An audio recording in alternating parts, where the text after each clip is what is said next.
You know, this is, excuse me, a damn fine cup of coffee. This morning, we're continuing our journey through Dimensions by great hero of the weird Dr. Jacques Vallée, Casebook of alien contact. If you were with me last week, we learned about the psychic component of all these cases that we've studied and the history of Project Blue Book and the great job the government and those that be have done to suppress knowledge about UFOs and suppress discussion and study of the subject of UFOs, aliens, interdimensional creatures, all that fun stuff. This morning, we are learning about the spiritual component or the morphology of miracles. We're talking about apparitions of the Virgin Mary, and we're going to dive in on Fatima, one of the most famous experiences of this, witnessed by thousands of people. Then we're going to get into the patterns of prophecy, followed by a look into cases of apparitions of the globe. And after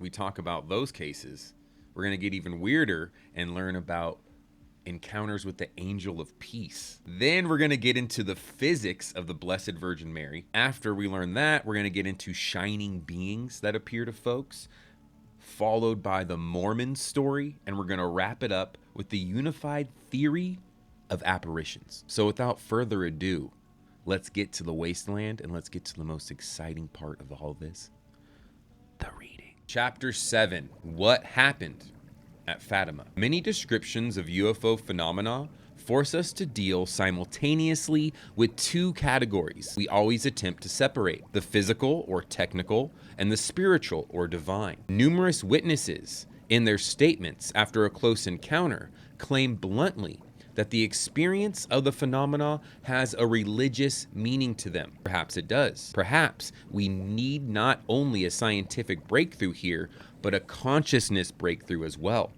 A global historical grasp of the beliefs, materialistic as well as idealistic, among which we have been groping for 10,000 years. Steven Spielberg capitalized on this idea at the end of the movie Close Encounters of the Third Kind. So did Whitley Strieber in his book Communion. But it has been captured in the most complete and most artistic form in John Fowles' extraordinary masterpiece, A Maggot, published in 1986. Whoa, okay, first of all, I already have Communion, so we're going to read that. I want to read that around Christmas. I don't know why, but it feels like it's a Christmas time book. And then A Maggot, we got to get that. 1986, I mean, come on.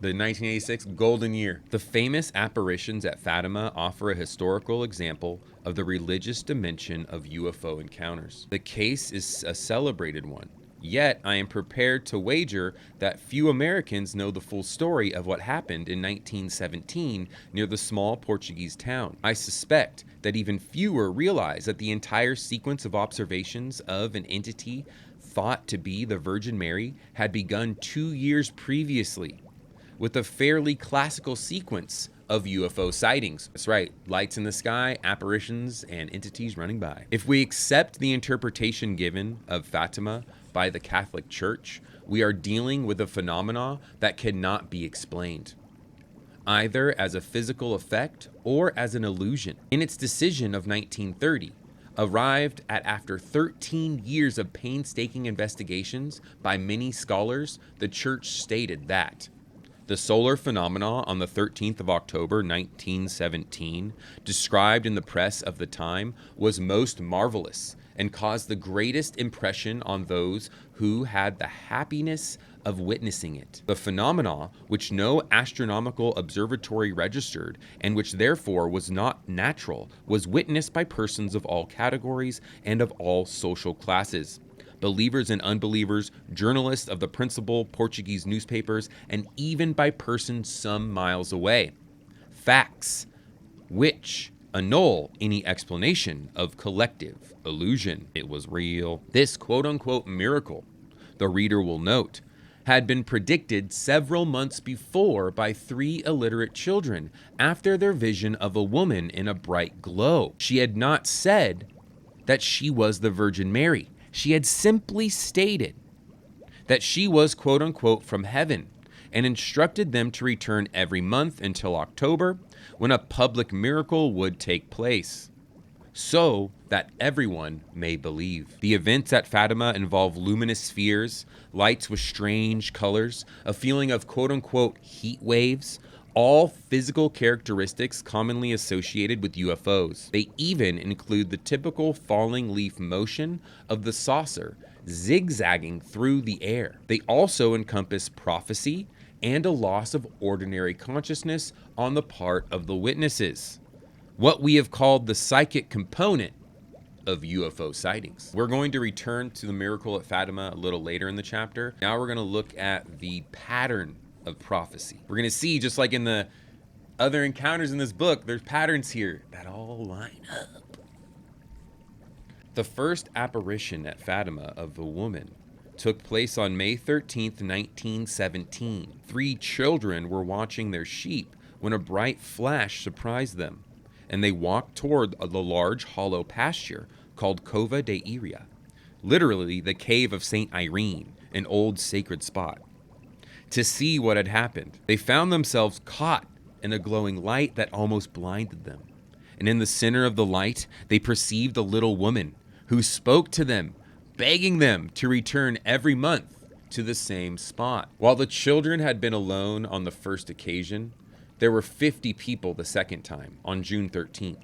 They watched while the little shepherds knelt and became transfigured, as if transported into another world. At the time of the observation, the oldest child, Lucia, who was 10 at the time, addressed an unseen entity whose answers were not heard by others in the group. One spectator, however, reported perceiving a very faint voice, or a buzzing of a bee, the typical sound associated with modern-day UFOs. At the end of the dialogue, all witnesses heard an explosion and saw a small cloud rise from the vicinity of a tree on which all the succeeding manifestations would center. The following month, on July 13th, the number of witnesses rose to 4,500. This third apparition was especially remarkable in several respects.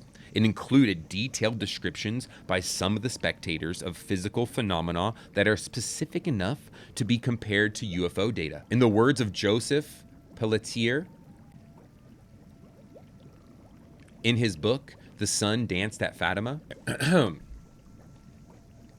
a buzzing or humming sound, a decrease in the sun's glow and heat, a small whitish cloud about the tree of the apparitions, and a loud noise at the lady's departure. It is also remarkable that the children were shown a vision of hell that terrified them, and were given a specific prophecy announcing more apparitions of unknown lights in the sky. This is also from The Sun Danced at Fatima. The war is going to end, but if people do not stop offending God, another and worse one will begin during the reign of Pius the 11th. Note that he died in 1939, when World War II started. When you see a night illuminated by an unknown light, know that this is the great sign that God is giving you, that he is going to punish the world for its crimes by means of war, famine, and persecution of the church and of the Holy Father. To prevent this, I shall come to ask for the consecration of Russia. If they heed my requests, Russia will be converted and there will be peace. If not, she will spread her errors throughout the world. Interesting. The mixture of seriousness and absurdity that we have already noted in several contactee stories is an unmistakable characteristic of this statement. We will find the same thing to be true at Lourdes, where the alleged Virgin Mary instructs the little Bernadette to perform meaningless actions. The pattern of prophecy followed its course. On August 13th, 18,000 people were at the site of the apparitions. The children, however, were not present. They had been kidnapped and jailed by a local official who had decided to put an end to this nonsense. What? I didn't know that part of the story. In their absence, a clap of thunder was heard, followed by a bright flash. A small whitish cloud was forming around the tree. It hovered for a few minutes, then rose and melted away. The clouds in the sky had turned crimson red, and then changed to pink, yellow, and blue. Colored light like a rainbow on the ground. Clouds around the sun reflecting different colors on the people. Such are some of the terms the witnesses used to describe it. The witnesses saw falling flowers, The famous phenomena of quote-unquote angel hair, so consistently reported after the passage of a UFO, and sometimes interpreted as an ionization effect. One man, Manuel Pedro Mataro, in a statement made under oath during the canonical inquiry, that's when the church was investigating it to see if it was a real miracle, reported seeing clearly a luminous globe spinning through the clouds. On August 19th, the children had been released, yeah, as they should. I mean, it's so crazy they're arrested, and were tending sheep near Aljustrel when about 4 p.m. they noticed a sudden lowering of the temperature. Oh, here she comes. The sun, they said, became yellowish. The colors of the rainbow once again filled the countryside, visible to adults in the vicinity, as was later established. The bright flash was seen, and a glowing light came to settle about a tree near the children. The entity, clothed in white and gold, stood once more in the center of the glow. The witnesses fell on their knees and feasted their souls in rapture. A dialogue followed in which the apparition asked the children to make sacrifices for sinners. After 10 minutes, the Lady of Light departed slowly toward the east with a roaring sound, like a rocket ship. Now, one of the Fatima folks claimed they saw a spinning, glowing globe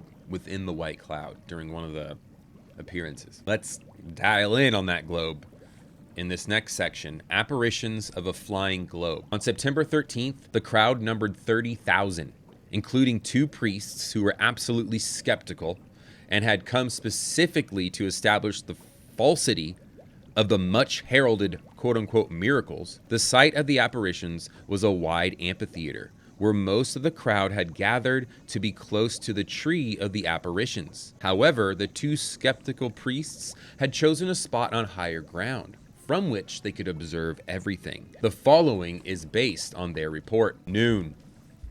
The sun got dimmer, although no clouds were seen in the sky. Thousands cried, "There she is! Look!" A globe of light was seen by all, advancing slowly down the valley, from east to west towards the children. It came to rest on the tree. A white cloud formed, and out of the empty sky, shiny white petals began to fall. Let us ponder this description of the phenomena by a witness. As the people stare at this strange sight, they soon notice the falling, glistening globules, contrary to the laws of perspective. They grow smaller and smaller as they near them, and when they reach out their hands and hats to catch them, they find that they have somehow melted away. The children saw the entity again in the center of the globe, and the dialogue began once more between the lady and Lucia. The promise of a miracle on October 13th was repeated. Then the radiant globe rose and disappeared into the sun. Asked what he thought the globe was, one of the priests, now quite shaken, stated that it was a heavenly vehicle that carried the Mother of God from her throne above to this forbidden wasteland. Ouch. I mean, Earth's bad, but I mean, forbidden wasteland? The concept of the Earth as a prison or forbidden wasteland is a popular one among those who have been exposed to these phenomena. I mean, yeah, come on. Prison planet. I mean, you listen to some people who reach beyond the veil. Yeah, they'll tell you this is like, if you choose to come to Earth, it's like the hardest. It's like setting your soul. It's like your soul setting your experience to like very hard mode, because Earth is tough. So I get it. I'm with it. The last apparition, as predicted, took place on October 13th, 1917. The crowd numbered 70,000 this time. The size of the assembled crowd had grown in the following progression: 3, 50, 4,500, 18,000, 30,000, 70,000. The vision was preceded by a flash of light at noon and a sweet, strange fragrance. The children engaged in a dialogue with the lady. Witnesses did observe the dramatic change on the faces of the 3 children, enraptured by the vision. The predicted miracle took place and the apparition left the Cova de Iria. The rain that had been pouring down on the crowd suddenly stopped, and the heavy clouds parted. The sun appeared as a disk of brilliant silver. a weird quote-unquote disc that turns rapidly on its own axis and casts off beams of colored light in all directions. Shafts of red light shot out from the rim of the sun and colored the clouds, the earth, the trees, the people. The shafts of violet, of blue, of yellow, and of other colors followed in succession. These colors have been described by an objective skeptic as quote-unquote monochromatic sectors. And they were definitely revolving. The reports speak of a flat disc rather than a globe. After a while, it stopped spinning and plunged downward in a zigzag fashion toward the earth and the horrified spectators. Most witnesses believe their last hour had come. Many of them, including the debunkers, knelt in the mud and began publicly confessing their sins. Whoa, that must have been wild. Finally, the disc reversed its motion and disappeared into the sun, the real sun. Once again, fixed and dazzling in the sky. The astounded crowd suddenly realized that their clothes were dry. That's nice. Such is the story of Fatima, as it can be reconstructed from the reports of the time and from the church investigations. The final miracle had come at the culmination of a precise series of apparitions combined with contacts and messages that place it very clearly, in my opinion, in the perspective of UFO phenomena. I mean, I'd say so too, doctor. Not only was a flying disc or globe consistently involved, but its motion, its falling leaf trajectory, the light effects, the thunderclaps, the buzzing sounds, the strange fragrance, the fall of angel hair that dissolves upon reaching the ground, the heat wave associated with the close approach of the disc. All of these are frequent parameters of UFO sightings everywhere. And so are the paralysis, the amnesia, the conversions, and the healings. This just happened to be one where everyone was like, ah! And honestly though, he doesn't mention here, it is a component of these apparitions to kind of scare the crap out of you, like fly close. So I feel like that's just part of it, like it coming close and everyone being like, ah! Wrapping the apparition at Fatima up, definitely something real that altogether over 100,000 people experienced. But then we're like, well, that was like in 1917, and here we are in 2025, still like bandying about whether these things exist. You know, it's just interesting. But let's get to the Angel of Peace. Few of the books of Fatima provide us with details of the children's background. Yet in all apparition phenomena, it is crucial to investigate this background thoroughly and to ask as precisely as possible for descriptions of the earliest incidents that set the witness on the path to extraordinary realities. In the case of Fatima, the events did not begin, as most authorities indicate, on May 13th, 1917. It is true that such is the date of the first apparition of the lady, but this had been preceded by a series of sightings of an angel a couple of years before. These sightings cast serious doubts on the interpretation of the quote-unquote miracle given by the Catholic Church. In April 1915, Lucia was 8. She was reciting the rosary near Fatima when she saw a transparent white cloud in human form. This happened a second time the same year, and a third time in October. Then, during 1916, Lucia was visited 3 times by the angel. The first occasion was in the spring. Lucia was with her 2 cousins when rain started to fall. The children sought shelter in a small cave. After lunch, the rain had stopped, and they were playing at the entrance of the cave when they heard the rumble of a powerful wind, another constant in UFO behavior. And a white light appeared. It was gliding through the valley above the treetops. In the light was a youth of admirable beauty who came close to them and said, "I am the angel of peace." He taught the children a prayer and disappeared. The 3 little ones were left in a trance. They kept repeating and repeating the prayer mechanically until they literally fell from exhaustion. The next incident took place on a hot day in midsummer 1916. This time the angel appeared suddenly and asked, "What are you doing?" "Pray. Pray a great deal. Offer prayers and sacrifices continually." Holy crap. That's a, come on, man. I gotta live my life, right? "How are we to offer sacrifices?" asked Lucia. "Make a sacrifice of everything that you possibly can. Above all, accept and bear with submission the suffering that the Lord shall send you." Dang. I don't know about this guy. I don't know about this entity that's appearing to them anymore. The children were left paralyzed. It was only toward the evening that they regained their senses and began to play again. The children were left paralyzed. It was only toward the evening that they regained their senses and began to play again. In this case, as in the previous one, the witnesses did not want to discuss the matter, not even among themselves. Tillier reports that the experience has been so intimate and so manifestly sacred that none of them ever thinks of revealing it, or even the smallest part of it, to anyone else. It is obviously a favor to be kept for themselves. Of that, they are absolutely and instinctively persuaded. The next day, they still could not explain their reactions to the apparitions. I don't know what is happening to me, said one of the girls. I cannot speak, nor play, nor sing, and I haven't the strength to do anything. The angel appeared one more time, and that's just like all the UFO cases we read about recently, where like the people are extremely tired after they have an encounter with these entities. The angel appeared one more time in the fall of 1916 in the cave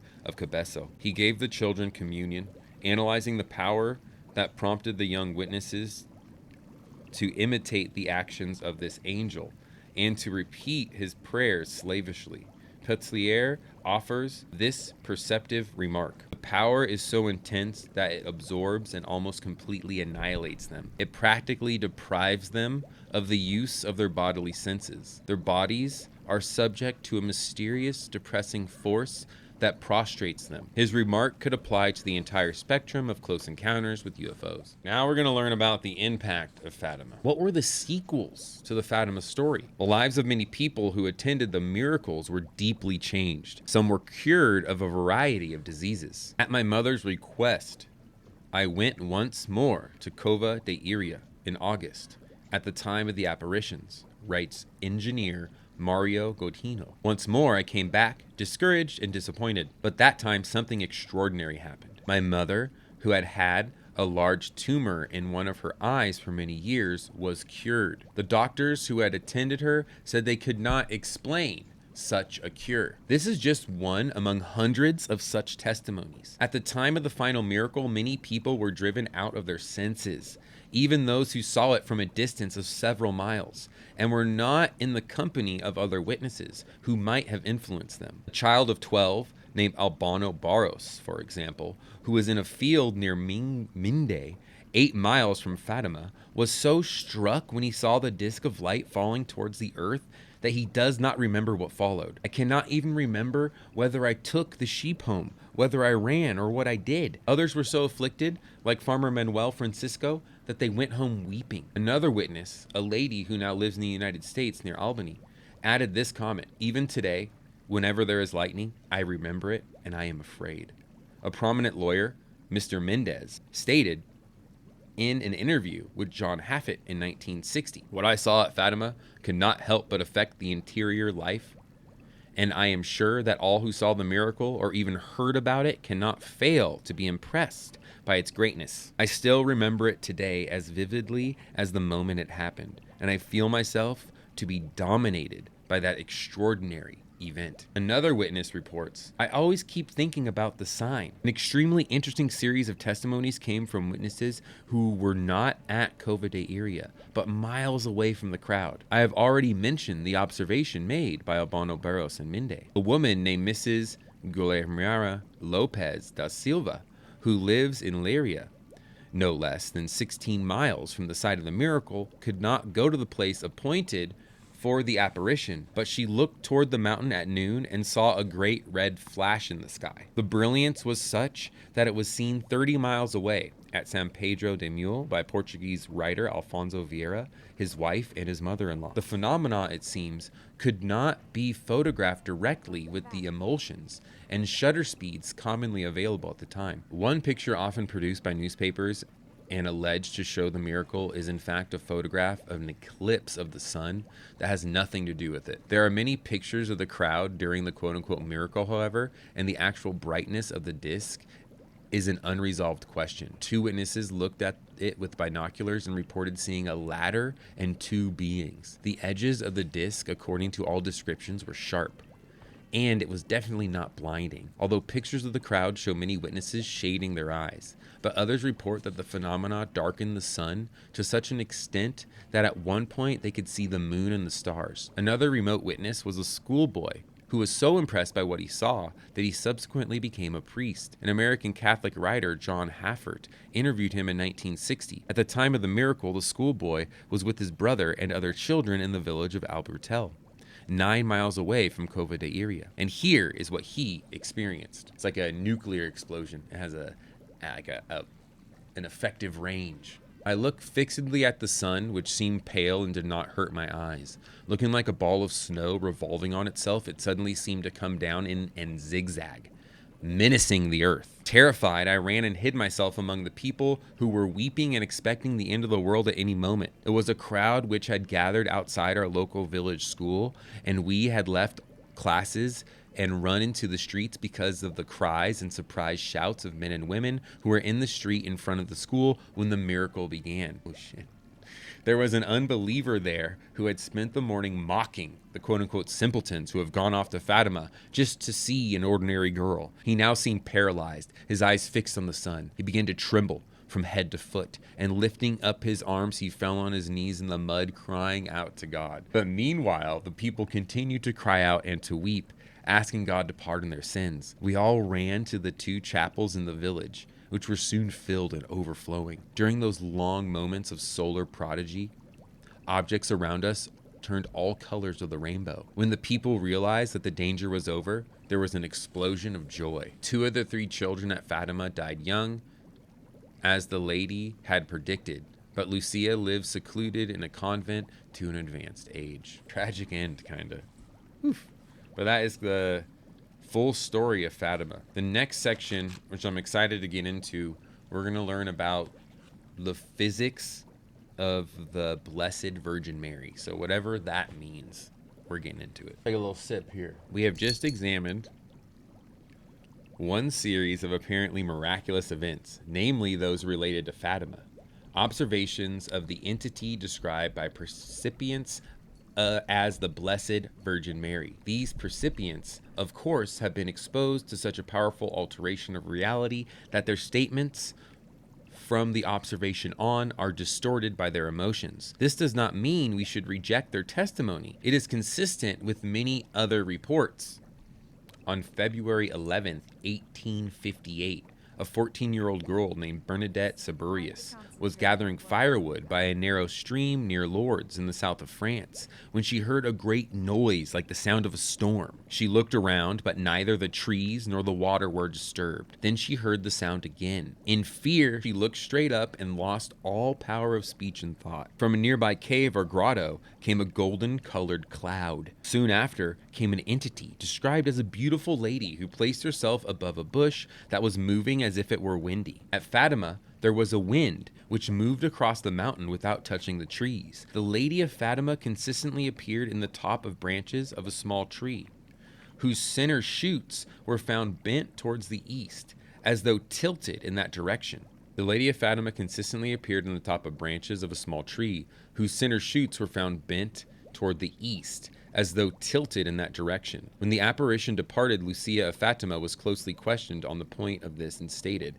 that Our Lady's feet rested lightly on the tops of the trees. Montes de Oca adds in his book more about Fatima that the topmost branches of the tree were bent in the form of a parasol and remained thus as if an invisible weight had come to rest upon them. When the Lady of Lourdes looked at Bernadette, all fear left the girl, but she seemed to no longer know where she was. She wanted to pray, but as she tried to lift her hand to her forehead, her arm remained paralyzed.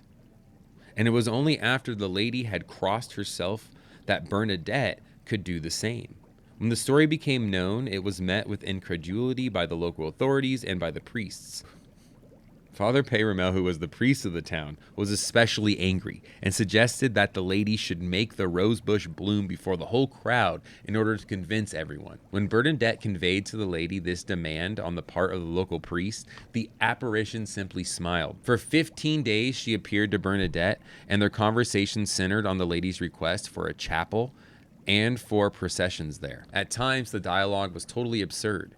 and it was absurd in the same sense as the conversations with UFO-nauts we have reviewed. On one occasion, the lady told Bernadette to go and wash herself in a non-existent spring, and in another, she ordered her bluntly to go and eat the grass that grows over there. A study of these events from the point of view of the esoteric tradition might be rewarding. Occult masters like Gurdjieff and Crowley were wont to send their disciples on insane errands, such as carrying stones to a mountaintop as a test of their devotion, or as a discipline conducive to a spiritual awakening. The early story of Mary herself and the miracles that surround her life point to intriguing similarities with earlier deities, and in particular with the Egyptian goddess Isis. Like some targets of UFO manifestations, Mary was hit by a mysterious beam of light and subsequently bore a fatherless child.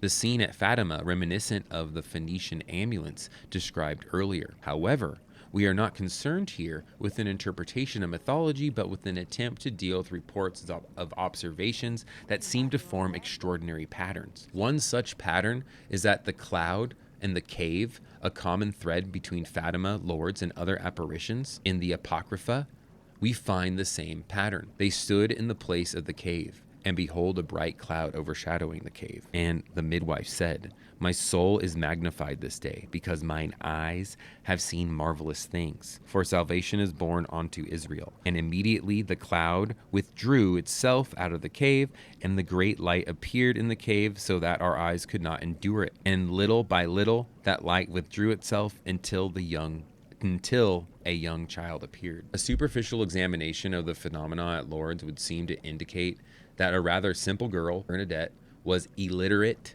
and spent most of her day repeating prayers while accomplishing some menial chores for her very poor parents, and that she simply turned into a visionary and soon shared her insanity with increasingly large crowds. But the story deserves closer examination. First, there is the matter of the spring. During the 9th apparition, the lady, Bernadette, was instructed to go and wash and drink from the spring. But there was no spring. Bernadette looked for a spring, found none, and in despair began to dig into the sand. Water appeared and filled the hole, turning the soil to mud. Bernadette tried to wash and only managed to smear her face with the mud. The crowd laughed at her, especially when she attempted to drink and later eat the grass. Bernadette had dug the hole in a sort of stupor, but seems to have done so at just the right time and place for a spring to appear. Indeed, the next day there was a clean little stream at that spot. A blind man named Louis Boret bathed his eyes in the spring and regained his sight. A dying baby was said to have been restored to full health. The attitude of the crowd changed. The next phase of the apparitions was marked by a request for penance. Bernadette was instructed to kiss the ground for sinners. The girl and all those in attendance began kissing the ground as a gesture of humility. The gesture is indeed a moving one. It is even interpreted by some as a sweeping social panacea. As, for example, Stephen Breen says, they were setting an example of prayer and humility which could save Europe if applied to the social problems at the time, which, after all, are only a collection of personal problems in the final analysis. Many of us will disagree with this rather simplistic and superficial view of social problems, but the point made here is the illustration of a mechanism through which phenomena such as UFO sightings and contacts with paranormal entities can play a role far beyond their local impact. For France, at the end of the 19th century, as for Portugal in 1917, the apparitions of the mysterious lady were in many respects social and political turning points, deeply influencing the collective psyche. Another interesting observation concerns the nature of the state of trance experienced by Bernadette. One doctor had decided to expose her as a mental case and performed a fascinating experiment. This man, Dr. Dozas, witnessed a candle flame applied to Bernadette's hand for 15 minutes, measured by his watch. When she finished her prayers, he could observe the glow of ecstasy leaving her face. I asked her to show me her left hand. I examined it most carefully, but could not find the least trace of burning anywhere on it. Then I asked the person who was holding the candle to light it again and give it to me. I put it several times in succession under Bernadette's left hand, but she drew it away quickly, saying, "You're burning me." I record this fact just as I have seen it without attempting to explain it. So when she was in her moment of meditation or prayer, she couldn't feel anything. She couldn't feel the burning. But the moment she snapped out of it, it's like back to normal. It's like a lot of the old stories that DW talks about in American Cosmic and Encounters, like what monks experience when they're in that state of ultimate prayer or meditation, whatever it is, however you do it. Hold on one second. From Lourdes, we're going to cases and apparitions of shining beings. Evan Wentz, who knew equally well the traditions of Tibet and those of Scotland, was one of the greatest students of folklore this century. After all his life travels, he came to California and spent his last years near San Diego, where he befriended the local natives and diligently studied their culture and traditions. He made some interesting discoveries in California and left many notes in manuscript form. They contain interesting ideas on the relationship between religion and paranormal phenomena. The most interesting theory put forth by Evans Wentz is a further development of the observation that ancient gods are continued under new names as myths evolve from civilization to civilization. Could it be, he asked, that every land has its own psychic and telluric forces contributing to the appearance of certain spirit entities regarded by human beings as gods or goddesses? Could the parallelism between Mormonism and ancient Native American beliefs be an example of such a process? Frank Waters had pointed out before Evan Wentz that early white settlers in America had become more closely Native American in spirit and feeling. He writes in, quote, in Masked Gods. That sounds like a really interesting book, so we gotta check that out. They had confronted here that great psychic entity, which was the spirit of place, the heart of a new continent. It shattered them completely, but each succumbed in a different way. The vision of God and Jesus experienced by Joseph Smith, the founder of the Church of Latter-day Saints, was in fact, Evan Wentz believes, a vision of the shining beings, known in other parts of the world as devas. These shining beings appeared to Native Americans during secret rituals performed on high places or sacred mountains. Thus, the Winnebagos tell of a youth who climbed the mountain eager to find wisdom. He fasted for 12 days, and a spirit came to him, giving him knowledge and teaching him wonderful words that brought health, welfare, and long life. He came back to his people with a song expressing this newly discovered wisdom. The song began, "Into solitude went I, and wisdom was revealed to me. Saith the Spirit, dream, O dream again, and tell me, dream thou." Such a vision quest is universal among Native Americans. Although among some tribes, such as the Pueblos and Navajos, it is limited to the priests and initiates. To Evan Wentz, the beings contacted in the course of such visions are identical with the Celtic creatures of the secret commonwealth.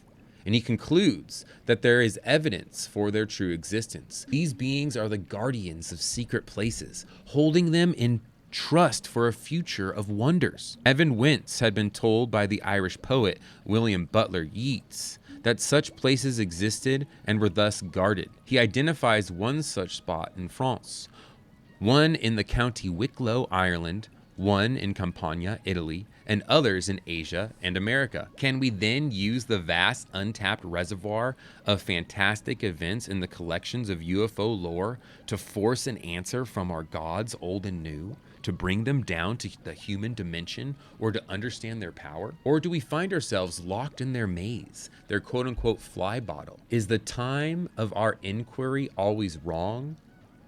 The place always elsewhere? Are the angels in heaven rejoicing, or do they laugh at our stupidity? The former Jesuit priest, Father Salvatore Frixitio, has deeply researched this aspect of the phenomena in several books, like In Defense of the Gods, that are not yet available in English. Come on, give me that in English.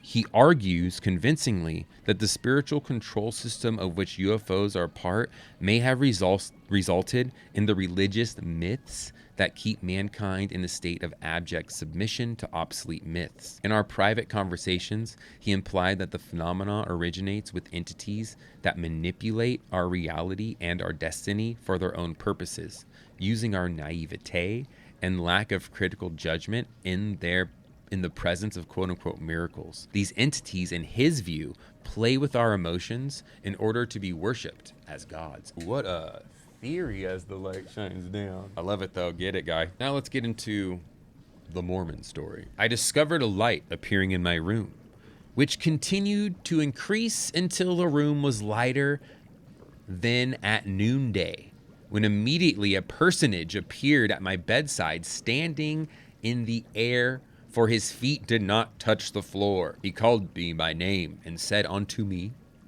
that he was a messenger sent from the presence of God to me, and that his name was Moroni.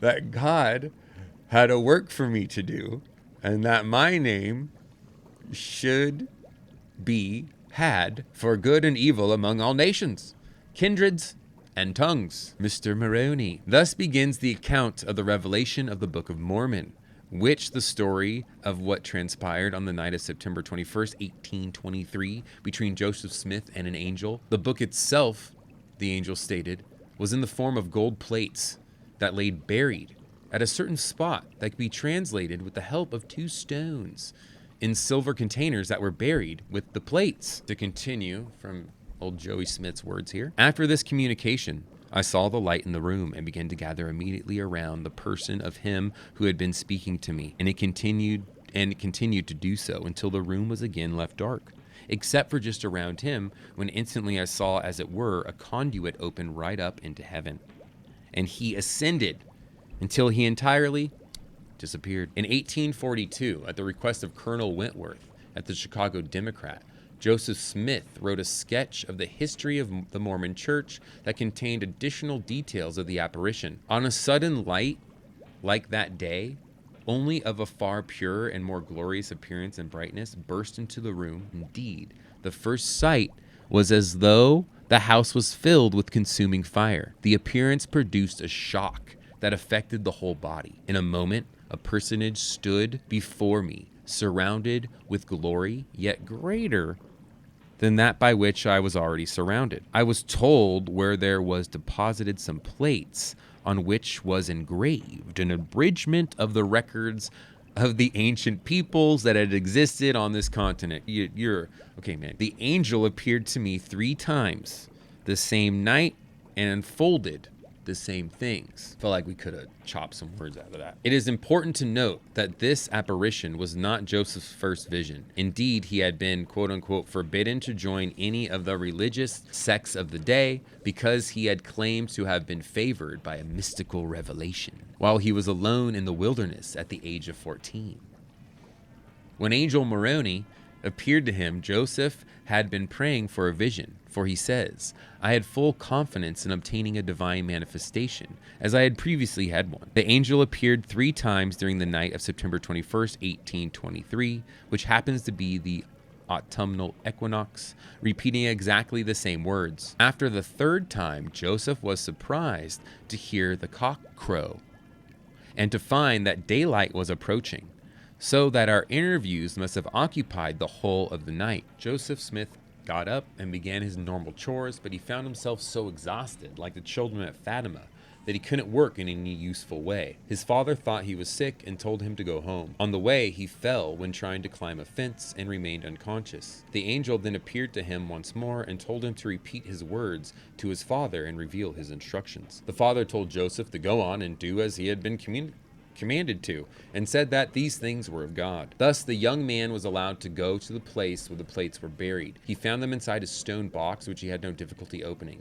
but he was unable to take the plates out of the box. Again the angel appeared and told him to come back precisely in 1 year, and every year after that. 4 years later, he would be permitted to take the plates. The remainder of the story is well known. Thanks to the help of a wealthy farmer named Martin Harris, Smith was able to work on the translation of the golden plates, which he read with the help of a special stone they had found in the box. When Harris took the plates and began the translation to Professor Charles Anthony of New York, this learned gentleman stated that the translation was correct, more so than any he had seen before, translated from Egyptian. Looking at the plates that had not yet been translated, he said that they were Egyptian, Chaldaic, Assyrian, and Arabic, and the professor signed the statement to that effect, which he later tore to pieces. However, when he learned that the young man had found the plates upon the instruction of an angel. Interesting. I mean, wouldn't you? I think we'd all do the same thing. Can't blame him. You feel like you got bamboozled by this kid. 11 persons have stated that they saw the plates unearthed by Joseph Smith in June 1829. In response to a communication obtained by Smith, the Mormon prophet retired to the woods accompanied by Martin Harris, David Whitmer, Oliver Cowdery, and knelt in fervent prayer, hoping to receive a vision of the plates. As nothing happened, Martin Harris withdrew from the group, believing that it was his presence that prevented the miracle from taking place. The others resumed their prayers, and after a few minutes, an angel stood before them, holding the plates. He turned over the leaves one by one so that we could see them and discern the engravings thereon distinctly. Oh, dude, that guy was right about himself. That sucks. The Book of Mormon was first published in 1830. It is a strange document similar in many ways to the OSFIP Bible or Book of Urantia. Two accounts of early history similar, inspired by divine intelligence. The OSFIP Bible is an account of the origins and antiquity of mankind and contains many references to the red men. It was received physically by John Barlow Newborough about 1881, and it originated with shining beings whom he called angels. It is futile to engage in a debate concerning the truth or falsity of the statements made by Joseph Smith. We are looking here for indications of a higher order, and we can define what we can define as a miracle, any event, real or imagined or even faked, which creates certain paranormal but verifiable effects. The transformation of an ordinary farm boy from rural New York State into an unchallenged leader of multitudes is the unusual fact that deserves attention, even if we doubt the story. True. We got to learn why that happened. When we trace the turning point of this man's life to the sighting of a strange light and to contact with an entity inside the light, I believe the account needs to be preserved along with those we have already found in other faiths and other lands. Evan Wentz was intrigued by Joseph Smith's very first vision, which was not an apparition of the angel Moroni, but of two entities whose names he was not privileged to learn. This took place as a 14-year-old Smith was praying in a wood, as related in the book, The Pearl of the Great Price. I saw a pillar of light exactly over my head above the brightness of the sun, which descended gradually until it fell upon me. When the light rested on me, I saw two personages, with brightness and glory defy all descriptions, standing above me in the air. One of them spoke unto me. As the translator of the Tibetan Book of the Dead, Evans Wentz, God, I didn't know that. He's a true hero of the weird. And he translated the book of the Tibetan Book of the Dead, recognized that the role played by Smith in bringing out the Book of Mormon was similar to that of the Teutons, the takers out of the secreted scriptures of Tibet. However, the Book of Mormon claims to be the quote-unquote sacred history of ancient America. It states that the Native Americans were remnants of a tribe from Israel that settled in America 600 years before Christ. This is a difficult statement to take seriously in light of modern anthropology. Thus, we are again confronted with a mixture of certainty and absurdity, of fact and fantasy, where such messages deliberately given to isolate believers from the society around them. In an article published in the April 1974 issue of Occult magazine, is that magazine still around? That sounds dope. Jerome Clark and Lauren Coleman point out that the history of Mormonism also contains many references to three mysterious beings said to be of Christ's American apostles, who asked to be allowed to remain on earth until his second coming. These three Nephites have been seen several times since the days of Joseph Smith and form an interesting and colorful counterpart to the three men in black of modern UFO lore. The three Nephites have been seen several times since the days of Joseph Smith and form an interesting and colorful counterpart to the three men in black of modern UFO lore. These Nephites are sometimes seen singingly, and they perform miracles and healings. In one of the stories quoted by Clark and Coleman, a Utah woman named Squires, who was expecting the return of her husband and had seen no one around her house while drawing water from the well a minute before, suddenly found herself confronted with a gray-haired man wearing a long white beard who requested something to eat and soon remarked that she was not well. When she acknowledged that indeed she was suffering from pain under her shoulder, the unknown man replied, "God bless you, sister. You will never want for anything again. You will always be blessed with plenty." He walked out the door, but when Mrs. Squires followed him outside, he had vanished, and she could not see where he had gone. The date of the incident given is the summer of 1874. Her health and money problems disappeared soon after, and she lived to the age of 89. Wild ride through. I didn't know all that. Interesting, though. I knew loosely what went on because that South Park episode way back in the day, but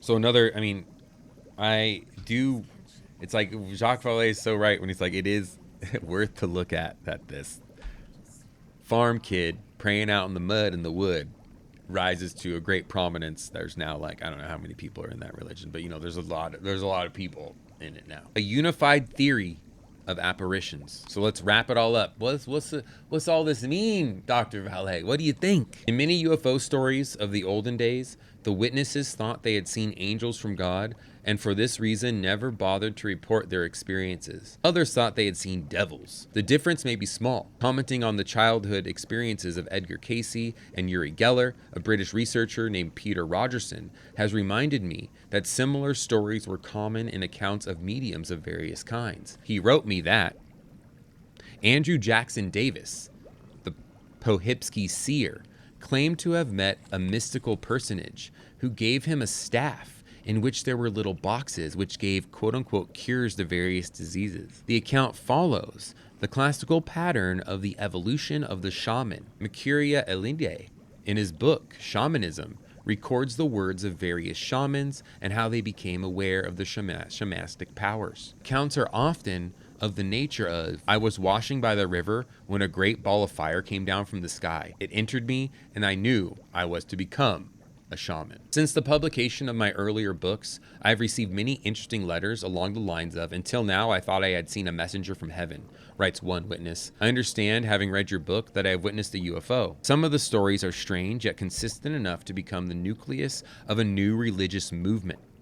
If the witness were of the proper psychological inclination, perhaps only one close encounter in 10,000 starts a new faith, a new sect, or a new belief. When the right combination of social and psychological conditions are met, when the phenomena finds in a witness a ready believer, then the revelation takes place. Everything works as if the revelation were designed to isolate the witness, prophet, or believer from his social environment. He often becomes an outcast and has to flee. This has been the fate of numerous UFO witnesses. In France, several farmers saw their fields nearly ruined by curious antagonistic crowds. The man in Michigan who reported the swamp gas case was jeered at in the streets, and people came in cars to throw bottles at his house. What? Boo. The believers, if they seek a climate in which to pursue their new life in accordance with the implications of their vision, have to create their own sect and move away. Moses did this, so did Joseph Smith. Often one sees the leader deserted by his wife and family. The spouse is especially likely to feel rejected and to betray him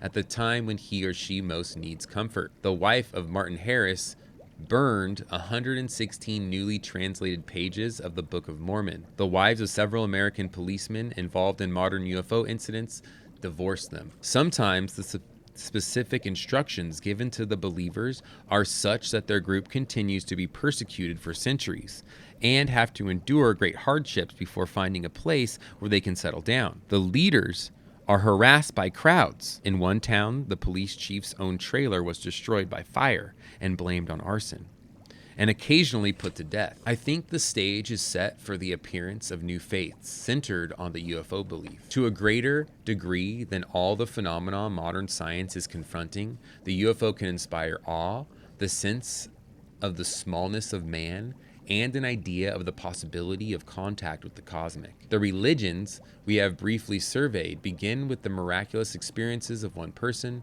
but today there are thousands of whom the belief of otherworldly contact is based on intimate conviction drawn from what they regard as personal contact with UFOs and their occupants. The phenomena and its effects are working here as they have worked at Fatima and Lourdes and in other places as a spiritual control system. The table below should make this clear. The first column summarizes the physical effects described by witnesses of the miracles we have reviewed in the actual words of the persons who reported them. The second column contains descriptions of the state of the persons contacted by UFOs, both during and after the experience. The sighting references are to the catalog published in my earlier book, Passport to Mangonia. I think the reader can draw his or her own conclusions. I have barely scratched the surface. Indeed, I invite you to seek other documents in any library to complete this morphology of miracles with fresh material. There we go. A call for more stories, right? So if you're hanging out with us out here and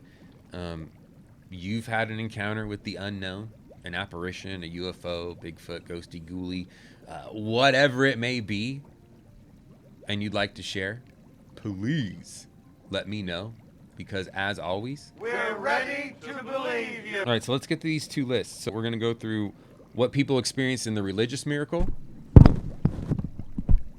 and then lined up with UFO events. We'll just go through a few of these because it's a pretty exhaustive list, but just to prove the point that a very similar phenomena is happening. So a frosty mist, a brightening cloud from a vision of Guadalupe on December 9th, 1531, compared to they saw a light spreading around them like a mist from Mangonia in case 402. And he's referring to cases in his book, Passport to Mangonia. You know, the book we got to pick up so we can get intimate with these cases. But it continues on like this. I'm going to show the list if you're watching now on the YouTubes. But if not, it's just, it goes over stuff like that. It's pretty boring to read through. But, you know, unusual noises, cloud rising from a tree, right? And then we got another one here with like the lineup with the Fatima one. A cloud rose from the vicinity of the tree. Tree branches were bent. An explosion. Lined up with another UFO case. An unusual noise, a whirlwind of flames coming towards a vineyard. Plants moved violently. It flew south with a deafening roar. So that is chapter 7 of Dimensions. Next, we're getting into part 3, a challenge to research. The first part being fighting the triple cover-up. So join me next week, next Saturday morning. We'll go over the triple cover-up of the UFO phenomena. As for the chapter we read today, I really enjoyed it. I feel like 100% yes on his unified theory that we're just experiencing these same things over and over. I feel like this is reading the background book to American Cosmic, because DW makes a lot of the same arguments, or talks about a lot of the same stuff as far as like these experiences forming a brand new version of religion. A brand new religion, and that's what that book explores, American Cosmic. Super good. But thanks for joining me. That's all I got for you. Have a great rest of your Saturday. Enjoy SummerSlam if you're watching it like I will be. Ta-ta.